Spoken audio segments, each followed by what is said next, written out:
From Dolly's recipe বুকে সকলকে আমার ভালোবাসা আর নমস্কার জানিয়ে আজকে রেসিপি শুরু করছি।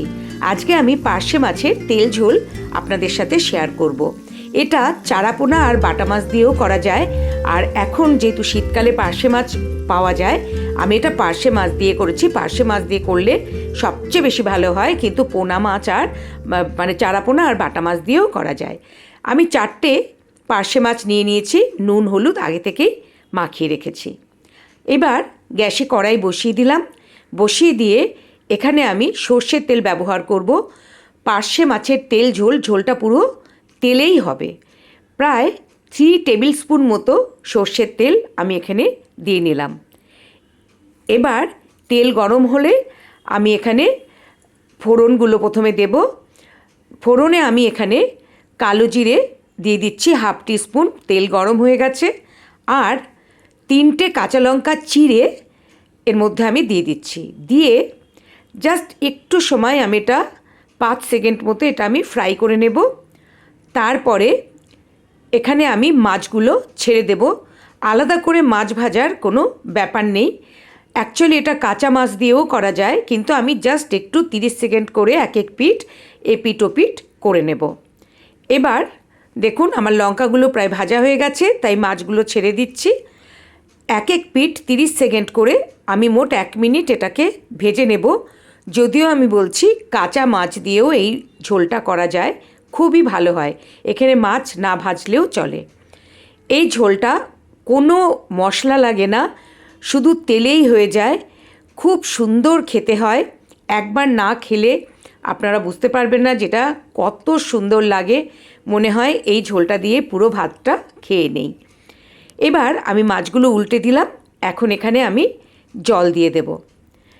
এখানে আমি 1 কাপ জল দিয়ে দিচ্ছি। এই কফি কাপ, এটা কফি কাপের 1 কাপ জল দিয়ে দিলাম। এখানে তেমন কোনো বেশি ইনগ্রেডিয়েন্ট লাগে না। এখন এখানে আমি দেব হলুদ। যেহেতু অন্য কোনো ইনগ্রেডিয়েন্ট পড়ে না, তাই এখানে আমি হলুদটা শুধু একটু বেশি ব্যবহার করব। জল দেওয়ার পর মাছটা একটু নেড়েচেড়ে মিশিয়ে দিলাম। এবার এখানে আমি 1 টিস্পুন হলুদ দিয়ে দিচ্ছি। জাস্ট এইটুকুই মশলা, আর কোনো মশলাই এখানে পড়ে না। আর রান্নাটা কিন্তু ভীষণ চটজলদি হয়ে যায়। আর স্বাদ মতো নুন দিয়ে দিলাম। আগে আমি 3টে চেরা কাঁচা লঙ্কা দিয়েছি, আবার আমি 2টো আস্ত কাঁচা লঙ্কা দিয়ে সব ভালো করে নেড়ে মিশিয়ে দিলাম। এবার ঝোলটা আমি একদম শুকিয়ে যাওয়া পর্যন্ত এটা হাই ফ্লেমে ফোটাতে থাকবো। মাছ আমি মিডিয়াম ফ্লেমে ভেজেছি, আর ফোড়ন দেওয়ার সময় ফ্লেম একদম লোতে ছিল। আপনাদের যদি এই রান্নাটা ভালো লাগে তাহলে সাবস্ক্রাইব করে আমার পাশে থাকবেন।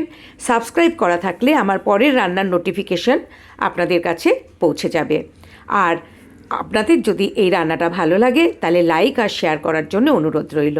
আর কমেন্ট করে জানাবেন রান্নাটা আপনাদের কেমন লাগলো, তার জন্যও আপনাদের কাছে আমার অনুরোধ রইল। এবার দেখুন ঝোলটা কেমন শুকিয়ে আসছে। হাই ফ্লেমে কিন্তু আমি রেখেছি। শুধু ঝোল শুকানোর জন্যই একটু সময় ফুটিয়ে নিতে হবে। একদমই ঝোলটা শুকিয়ে ফেলবো। দেখুন একদম শুকিয়ে গেছে। ঠিক এই পর্যায়ে এসে এবার আমি এখানে কাঁচা সর্ষের তেল আবার 2 টেবিল স্পুন মতো দিয়ে দিচ্ছি। 2 টেবিল স্পুন কাঁচা সর্ষের তেল আবার এখানে আমি দিয়ে দিলাম। আর দিয়ে দেব কিছুটা ধনেপাতা। এইসব দিয়ে ভালো করে মিশিয়ে নেব। আপনাদের কাছে রিকোয়েস্ট রইল একবার আপনারা করে খেয়ে দেখবেন। শীতকালে তো ভীষণই ভালো হয়, আর পার্শে মাছে সবচেয়ে ভালো হয়। তবে চারাপোনা আর বাটা মাছ দিয়েও খুবই সুন্দর হয় খেতে। আর চটজলদি হয়, হাতে সময়ও বেশি সময় বেশি লাগে না। হাতে সময় না থাকলে এইভাবে আপনারা করে নিতে পারেন। এবার আমি গ্যাস অফ করে দিয়েছি। এখন এটা আমি নামিয়ে ফেলবো। দেখুন আপনারা দেখে নিন যে ঝোলের পরিমাণটা কেমন থাকছে। অ্যাকচুয়ালি জলটা প্রায় শুকিয়ে যাবে। এখানে তেল ঝোল, এইটার নাম পার্শে মাছের তেল ঝোল বা মাছের তেল ঝোল।